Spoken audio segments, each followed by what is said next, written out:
Hey everybody, welcome back to another Nature's Always Right episode. Today I'm going to be showing you how to make awesome hoops for your garden that you can use for protection from animals, birds. You can even add shade cloth or frost blankets to this to extend your season as well. And these things are rust proof, practically indestructible, and pretty darn cheap to make as well. So I'm really excited to show you guys this episode today. Okay guys, so check it out. These are two different hoops here. They're both 4 foot wide for a standard 4 foot wide raised garden bed. That's kind of the intended purpose of this. Of course you could use this on an in the ground bed as well, but I've kind of tailored it to raised bed gardening. So what these are made from is 3/4 inch EMT Conduit, and I believe they're made from aluminum, so they're rust proof. And you can pick these up at Home Depot or Lowe's or any of the hardware stores. So these top ones here, these are 10 feet long. And I just bent them at 3 feet here to make my legs.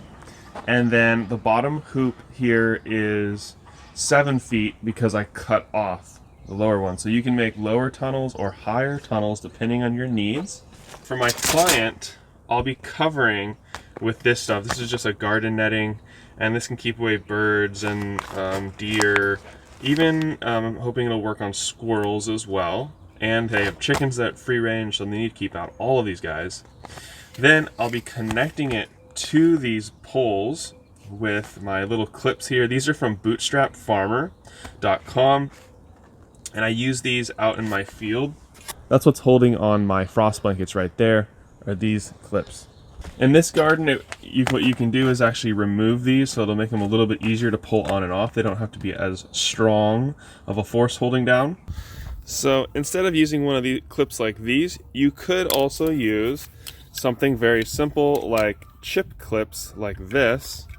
I can just attach just like that. So this is another great way to attach. I bent the bars with this hoop bender. And this hoop bender is designed to make the hoops for my field out there, but I just modified it. It creates a really nice angle, and then what I did is I just bent the legs straight, and I'm going to show you how I did that. So you could make your own hoop bender. People just put screws along an angle, and that's one way to do it, but you can get this from Bootstrap Farmer for I think around 50 bucks. So you can bend any type of hoop at this specific angle. I'm not sure what that is, but it's perfect for making really nice sloped hoops, and then you can kind of make them whatever length you want depending on how you cut the EMT conduit. So what I've done here, since I'm for my client, I want to make the really high ones for him because we're going to put some summer veggies under there and they're going to get taller. And I want to be able to shove the EMT conduit pretty far down into the ground. So what I've done here is I measured a 3-inch mark on both sides of my poles. These are 10-foot poles. Okay, and then I'm going to put them into my bar bender here. Take it all the way down to my mark and match it up. And make my bends.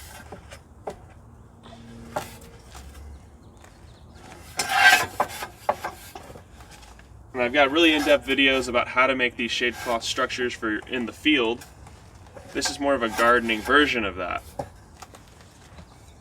Okay, so I bent it as far as I could to the next leg mark. Now I'm done with my bend. Now I need to bend in my legs. So for that I take it to my 3-foot mark. And I'm lining it up with this edge. Then I'm going to make my pole as perpendicular as I can and pull it forward and put a nice big bend into it. That's leg number 1.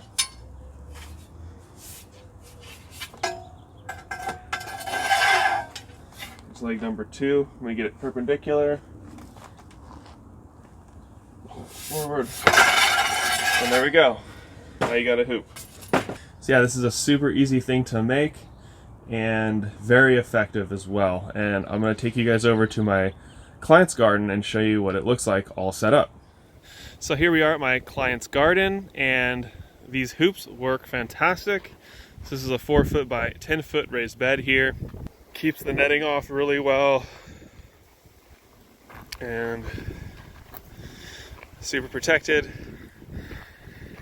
This was the green netting he already had here, and I just tied my bird netting to that. If not, what you could do is maybe put some nails down to the board here, and then you can hang this netting onto it. There's different ways that you could attach. Thanks for watching this episode of Nature's Always Right. Be sure to check the links down in the description for all the different parts I used for this.